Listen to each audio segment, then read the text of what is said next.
Le miracle du porche. La maison blanche, élégante avec ses colonnes élancées, se dressait au bout d'une longue allée bordée de chênes centenaires. Autrefois, ses murs résonnaient des rires de Clara, du cliquetis des verres des soirées d'été, et des rêves d'une famille naissante. Mais ce jour-là, un silence oppressant enveloppait la propriété. Seul le craquement des vieilles marches en bois du porche troublait l'air immobile. Alexander Porter, 33 ans, s'y était effondré, terrassé par le chagrin. Sa chemise rose pâle, impeccablement repassée, contrastait avec ses yeux creusés, rougis par des nuits sans sommeil. Ses mains tremblaient, serrant un mouchoir froissé, vestige des larmes qu'il ne pouvait plus retenir. Devant lui, sur une table en osier, reposait un petit cercueil en chêne poli, ses contours luisant sous le soleil de midi. À l'intérieur, emmailloté dans une couverture de lin blanc, gisait le corps minuscule de son fils nouveau-né. L'enfant qu'il avait attendu avec tant d'espoir. L'enfant qui aurait dû combler le vide laissé par des années de douleur. Alexander, millionnaire autodidacte, avait bâti un empire immobilier en moins d'une décennie, transformant des terrains vagues en quartiers prospères. Mais tout cela, les contrats, les millions, les accolades, n'avaient plus aucun sens. Pas sans Clara, pas sans leur fils. 3 jours plus tôt, tout avait basculé. Clara, sa femme depuis 8 ans, avait accouché dans une salle d'hôpital baignée de lumière stérile. Ce moment devait être leur triomphe. Après 2 fausses couches déchirantes, des nuits passées à prier et des promesses murmurées dans l'obscurité, cet enfant était leur miracle. Clara, avec ses boucles brunes et son sourire doux, avait serré la main d'Alexander avant d'entrer en salle d'accouchement. « Bientôt, nous serons 3, avait-elle chuchoté, les yeux brillants d'espoir. Mais l'accouchement avait viré au cauchemar. Une hémorragie soudaine. Une panique étouffée parmi les infirmières. Alexander, relégué dans le couloir, arpentait le linoléum usé, chaque pas résonnant comme un compte à rebours. Lorsque le médecin était sorti, son masque chirurgical pendant autour de son cou, son regard fuyant avait suffi. « Je suis désolé, monsieur Porter, avait-il dit, la voix basse. Votre femme n'a pas survécu. » Le monde d'Alexander s'était écroulé. Ses jambes avaient cédé, et il s'était accroché au mur, le souffle coupé. Et le bébé, avait-il murmuré, la gorge nouée. Le médecin avait hésité, ses lèvres pincées. Il est né, mais il n'a tenu que quelques minutes. Nous avons tout essayé. En un instant, Alexander avait perdu les 2 êtres qui donnaient un sens à sa vie. Les jours suivants s'étaient fondus dans un brouillard de douleur. Il avait refusé une maison funéraire, incapable de confier son fils à des mains étrangères. « Je veux qu'il soit à la maison », avait-il insisté, la voix brisée. Une dernière fois. Sur le porche où Clara aimait s'asseoir, un livre à la main, bercé par la brise du soir, le petit cercueil reposait désormais. Alexander, immobile, fixait la silhouette frêle de son fils, enveloppé dans la couverture qu'ils avaient choisie ensemble dans une boutique d'antiquités, rêvant du jour où il la draperait sur leur enfant. Ses doigts effleuraient le bois du cercueil, froid et lisse, tandis que des images de Clara dansaient dans son esprit. Son rire en cascade, ses mains caressant son ventre arrondi, son murmure, « Il aura tes yeux ». Il n'avait pas vu la petite silhouette approcher. Un garçon, 7 ou 8 ans, pieds nus, la peau couverte de poussière. Son t-shirt bleu, délavé et trop grand, pendait sur ses épaules maigres, et son short marron, déchiré aux ourlets, trahissait une vie dans la rue. Ses bras portaient des égratignures, souvenirs de nuits passées dans des ruelles ou sous des ponts. Il s'appelait Ellie, bien qu'Alexander ne le sût pas encore. Ce garçon sans abri, invisible aux yeux du monde, errait dans le quartier huppé, attiré par la grande maison silencieuse. Il s'arrêta à quelques mètres, intrigué par le cercueil ouvert sur le porche. Au début, il observa de loin, ses grands yeux sombres scrutant la scène. Puis, poussé par une curiosité instinctive, il s'approcha, ses pieds nus frôlant l'herbe sèche. En voyant le bébé, si petit, si immobile, il fronça les sourcils. Quelque chose attira son regard. Un frémissement. La poitrine du bébé se souleva, à peine, comme un papillon battant des ailes. Ellie cligna des yeux, se frotta le visage avec le dos de sa main sale, et regarda à nouveau. Oui, il en était certain. Un souffle fragile animait la couverture. « Monsieur » appela-t-il, sa voix hésitante mais claire. Alexander, perdu dans son chagrin, ne bougea pas, les yeux rivés sur le cercueil. Le garçon s'avança encore, désignant le bébé. « Monsieur, votre bébé, il est vivant. » La tête d'Alexander se redressa brusquement, comme frappée par la foudre. Quoi? Sa voix tremblait, partagée entre l'incrédulité et l'irritation. Les médecins avaient été formels. C'était impossible. Il bouge, insista Ellie, plus pressant, pointant le cercueil. Je l'ai vu. Il respire. Le cœur d'Alexander s'emballa, martelant sa poitrine. Non, ça ne pouvait pas être vrai. Pourtant, l'urgence dans la voix du garçon, la conviction dans ses yeux clairs, le poussa à agir. Il se leva, chancelant, et tituba vers le cercueil. Penché au-dessus, il retint son souffle, scrutant la silhouette minuscule. Puis il le vit, un léger soulèvement de la poitrine, une respiration si faible qu'elle semblait irréelle. Sa main trembla violemment lorsqu'il effleura la joue du bébé. Elle était chaude, douce, vivante. « Mon Dieu !» murmura-t-il, reculant, les jambes flageolantes. Les médecins s'étaient trompés. Son fils était vivant. Et cet enfant, cet inconnu aux vêtements en lambeaux, avait vu ce que personne d'autre n'avait remarqué. Il se tourna vers Ellie, les yeux écarquillés. « Reste ici », ordonna-t-il, la voix brisée par l'émotion. Il attrapa son téléphone, ses doigts maladroits glissant sur l'écran, et composa le 911. « Mon bébé est vivant », cria-t-il, à bout de souffle. « Envoyez une ambulance, vite. » Il respire. Les sirènes déchirèrent le silence quelques minutes plus tard.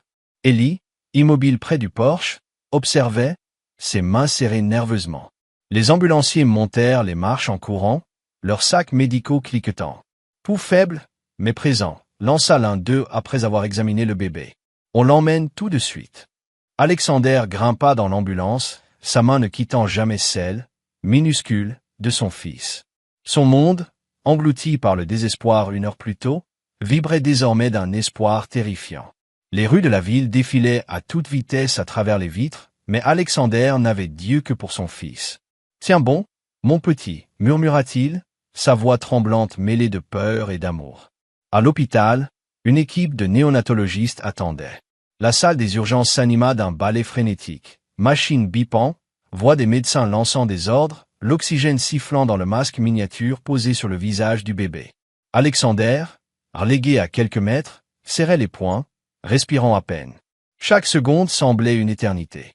Enfin, le docteur Adams, un homme aux tempes grisonnantes et au regard ferme, s'approcha. « Monsieur Porter, votre fils était dans un état d'extrême faiblesse, probablement en hypothermie sévère, ce qui a ralenti son métabolisme au point qu'il a été pris pour mort.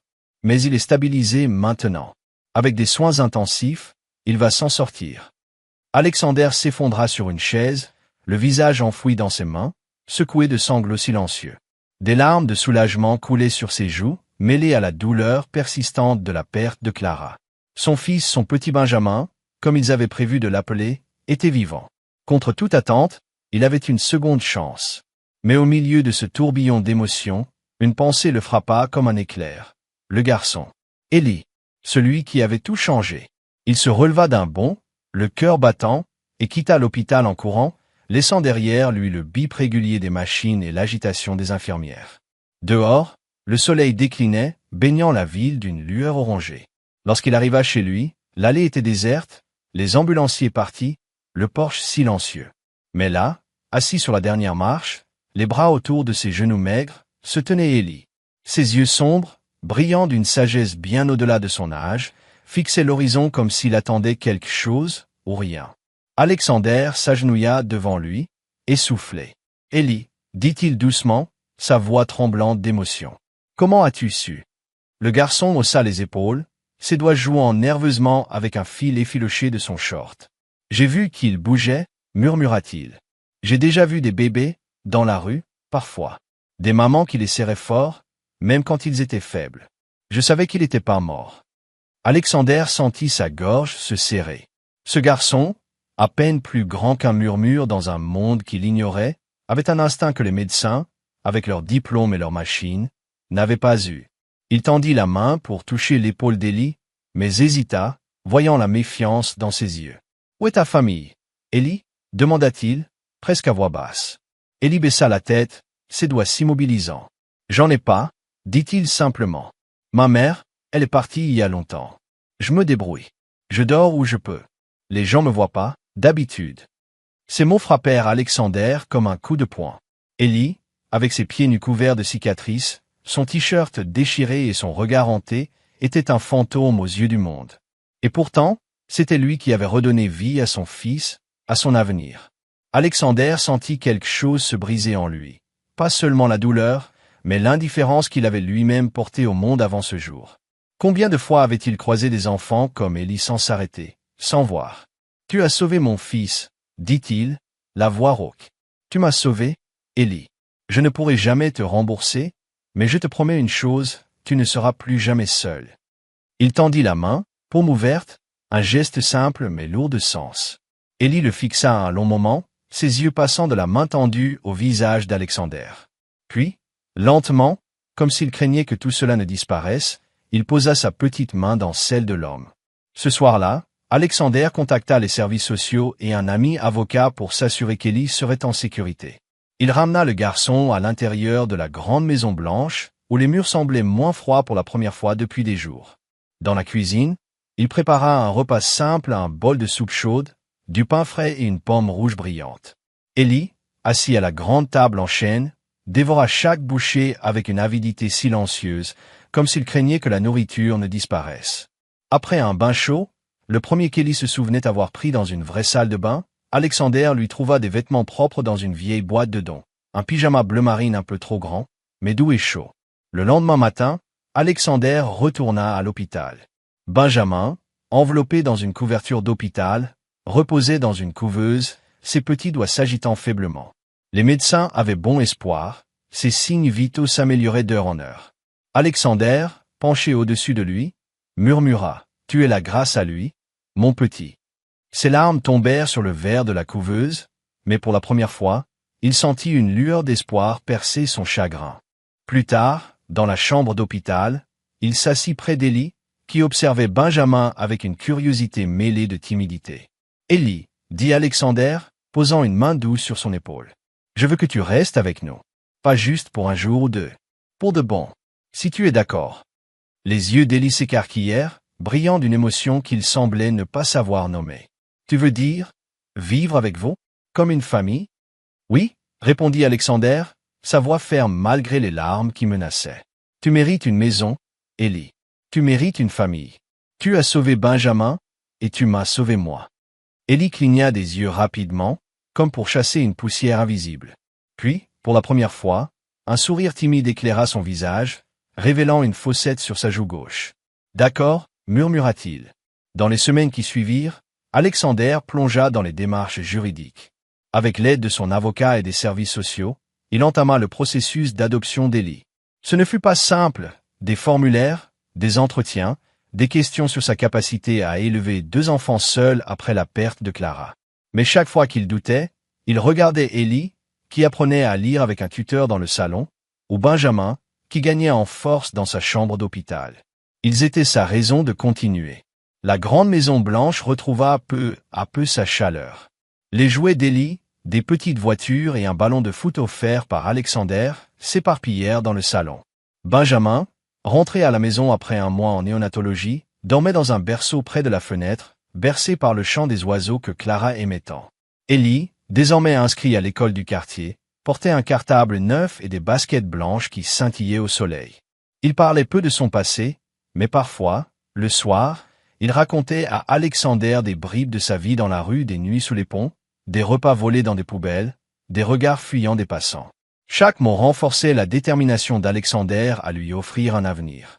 Un jour, alors qu'ils étaient assis sur le porche, le même porche où tout avait changé, Ellie demanda soudain « Tu penses que Clara serait contente ?»